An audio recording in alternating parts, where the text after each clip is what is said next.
Hey guys, it's your girl Lashes Tony X. Oh, how are you guys doing today?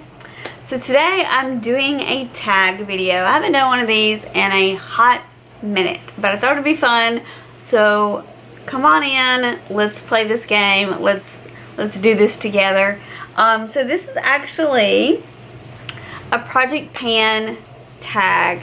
So if you are like me and you're like a huge Project Pan fan, then I think you'll enjoy this. So let's go ahead and start. There are, let's see, there's 10 questions.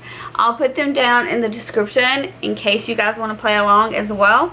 So basically, like I said, it's just a tag, a little fun tag. So let's get started. Number one, how long have you been project painting? Okay, so this is my second year to project pan. 2019 I started project painting, and it was kind of a whim. I started binge watching everybody I could find on the internet with just learning about project painting, and I would just binge watch all the project paint videos. I got so obsessed. Like, it was crazy. Like, I kind of went down that rabbit hole. You know what I mean? Like, when you go down the rabbit hole, it's like you watch one and then the next thing you know, it's basically going down the freaking rabbit hole. I watched like one project pan video, and I was just, before you know it, it was like 6 a.m. and I had watched like 100 project pan videos, and I was like, okay, I want to do this. This looks like fun. Like, I think it would be really exciting to hit pan on something. Like, I want to do this. Now, I've hit pan on things before, but, you know, I don't know. It just never occurred to me that this was a thing in the beauty community, that people actually, you know, tried to hit pan or tried to go through their makeup. So I just thought it was super cool that, I don't know, I was fascinated by it. So one of the biggest project painters that I like to watch is Kelly Gooch, and I'll put her channel down below. And she is definitely one that I would say, if you're a beginner or you don't know a whole lot about project painting like me, and you're just like dipping your toes into it, she is definitely somebody I would highly recommend. Check out Kelly Gooch. She will like motivate you to want to do project painting and all that good stuff. So that's what I have to say about that. Okay, number two, what made you decide to start painting?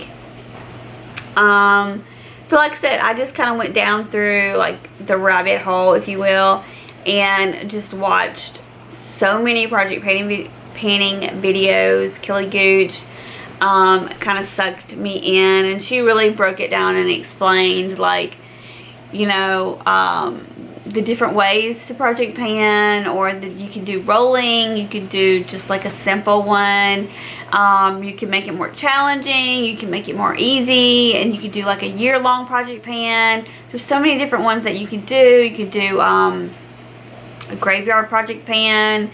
So I just thought it was super cool, and it makes sense. You don't want to waste products. And for someone like me who buys a lot of makeup, you want to use your makeup. You don't want it just to sit there. You know, you want to actually feel good about, hey, I bought this last year, and, you know, maybe this year I might want to try to hit pan in it. So that's how I got started, and that's what made me want to start painting. What did you hope to get out of it? Like I said, I just wanted, if you've never like hit pan on something, it's just a very like an amazing feeling, like accomplishment. Like, I don't know, just to go through a product that you paid a lot of money for, or even if it's like drugstore. But the point is, you're not wasting makeup, or you're not wasting skincare, or you're not wasting, you know, body creams and stuff like that. They're just not sitting there. You're actually going through them. So for me, that's kind of what did it for me. I really like the feeling of hitting pan. So yeah, that's my answer for number two. Number three, How do you like to structure your project pans? I'm not very structured with my project pans, to be honest with you. I'm still learning. This is only my second year to do this, like I said, and last year it was all over the place.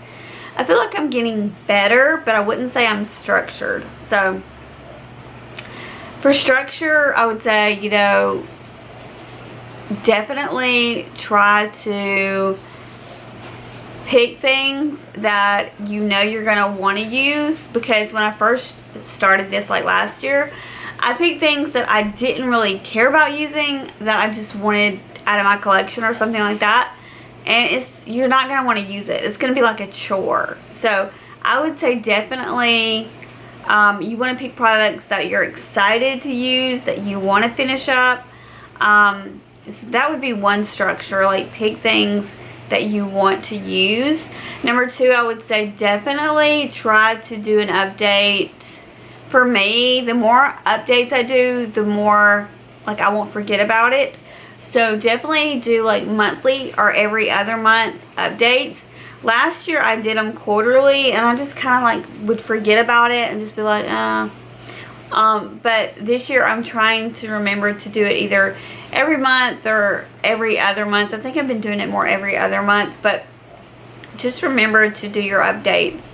Now, I'm not like the best on like, you know, taking photos and all that kind of stuff, but maybe in the near future I'll get better at that.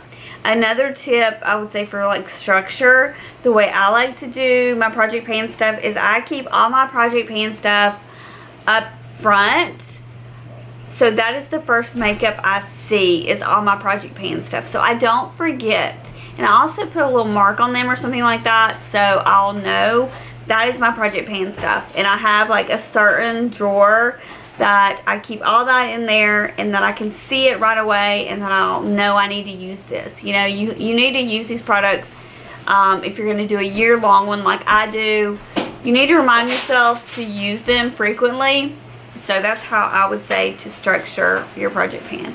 And number 4, okay, so this is a two-parter. Okay, so let's go back to number 3. So, so do you do short seasonal projects, year-long rolling projects, or something else? So I definitely do year-long rolling projects. And if you want to learn all the different ones that you can do, I would definitely say, like, check out Kelly Gooch. She explains it so much better than I can explain it. So, but like, I normally do a rolling year project pan. Basically what that means, it gives me a whole year to go through the products, but you can make exceptions to the rules. So like, for instance, let's say that I'm super bored with using a foundation that's in my project. You can take that out, you can roll that out and roll something else in. It can be another foundation if you want, or it can be a bronzer or whatever you want, but it's just rolling. So that year you're just going through makeup basically. So I do like the year rolling projects, but I want to start doing these short seasonal ones too. I see a lot of people do those. Where they do like, I forgot what they are, but like around Christmas they'll do like the 12 pans of Christmas or something like that. And then there's a Halloween one that they do. So there's some little cute ones that you can do, and you can make your own up. There's no rules to this, you know, do your own seasonal ones, whatever. I think those are super cute to do. I always forget to do them because I'm so like caught up in my year rolling project pan. But so that's my answer for 3. Number 4, what are your favorite ways to track your progress?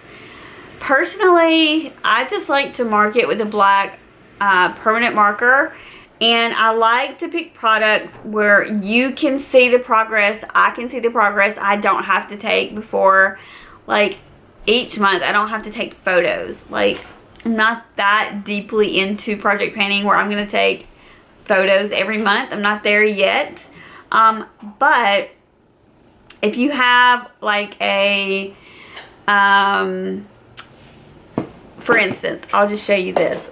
This is a toner. Okay, so it's a clear bottle, so you're going to be able to see your progress, right? And you'll be able to see how much progress you use through the years, and the goal is to finish the whole thing. So I like to find stuff like that.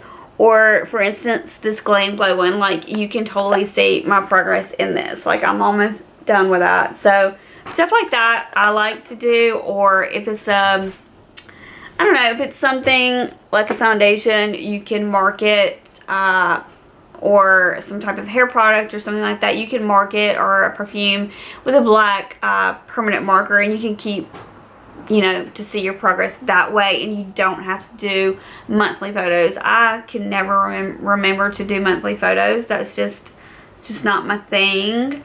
Okay, so number 5, what products have been the easiest for you to pan? Without a doubt, 100% powders.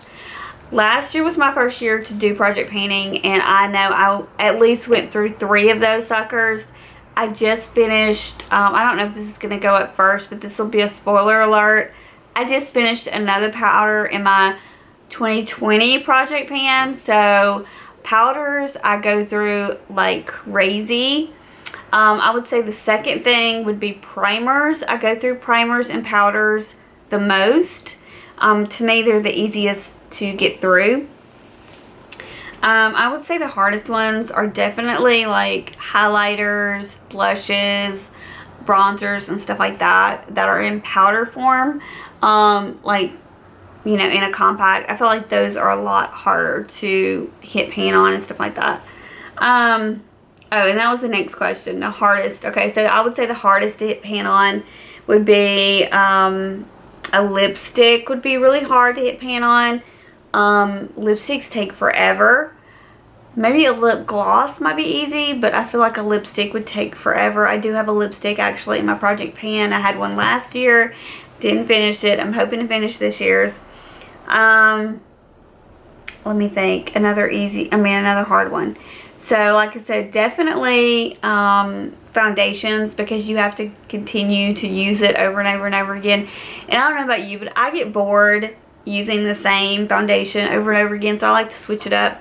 But a little trick, if you do want to finish a foundation, you can just mix it with whatever other foundation you're using. Just pull it, pump it out, and that way you're still using it, but you're not just only using that foundation. You know what I mean? You're like incorporating it to your other foundations. So those are some of the hard ones, I personally think. Number 7, are there any types of products that you rarely or never put into a project pan? Because at the first, oh yes, okay, I do know. I don't know why I didn't think of this. I found out last year the hard way that I cannot pan eyeshadows. So I would say for me, I'm not going to put eyeshadows. Don't say never say never, but I don't think I will put eyeshadow palettes in a project pan anymore, because I don't like using the same eyeshadow palette, number 1. Number 2, it's really, really, really hard to hit pan on an eyeshadow. So for me, I think putting eyeshadow palettes would be something I would rarely do or never do. But like I said, never say never. It might happen. I did it last year and I failed, but we might try it again one day. I don't know. Then number 8, do you pan skincare, body care, or strictly makeup? Honestly, I do it all. So for instance, this one right here, I'm trying to finish up, and this is a moisturizer. So I would definitely put in skincare, 100%. I would definitely put in body lotions, anything I want to finish. And to put it in a project pan, it's just going to motivate you more to use it. So I would definitely, hair care, body care, skincare, all that I would do. But I would say 95% of the time I'm doing makeup in my project pan instead of everything else. I was thinking about doing like just specifically doing skincare, like a skincare project pan. I know some people do those. because there is some skincare products that I would like to get out of my collection, because skincare does get old really, really quick. So you do need to use your skincare as soon as possible. So number 9, what is your number one advice for a successful project pan? Whew. Like I said, I'm going to recommend, go to Kelly Gooch's channel. I'll link her down below. She is an expert at project panning. I'm not an expert. But I guess my number one advice is just, like I said, to keep your, whatever you're trying to pan, to keep them like close by. Like have a special place away from your other makeup so you will remember to use that stuff. If not, you're going to totally forget about it. Try to update your project pan like monthly, every other month, something like that, so you don't forget about it. Even marking it, like I said, sometimes I'll just put an X or something or a line on it, so I'll know that's in my project pan. I really need to focus on that. I really need to use that. So that is my advice for being successful. But like I said, if you want an expert, check out Kelly Gooch for sure. Number 10, has panning affected your makeup purchasing habits? If so, how? I feel like I do try to use my stuff more than I used to. Like before, I would just like use it once or twice and throw it in the drawer and be like, okay, what else do I want to buy? But now I'm actually trying to use it as much as possible and to hit pan on that product, so I can be like, hey, I got my $50 worth out of that highlighter, or hey, I got my $65 worth out of that foundation. You know what I mean? So I feel like it has kind of changed the way I look at my purchases, but it hasn't stopped me from purchasing, if that makes any sense. Okay guys, I hope you thought this project pan tag was fun. If you did, please hit the thumbs up button and make sure to hit the subscribe button so you'll get notified for future videos. And if you want to do this tag, I'm going to put all the questions down below. There's 10 questions. And yeah, I hope you guys enjoyed it. It was just fun. I haven't done a tag in a while. Hope you guys enjoyed it, and I'll see you next time. Have a good one.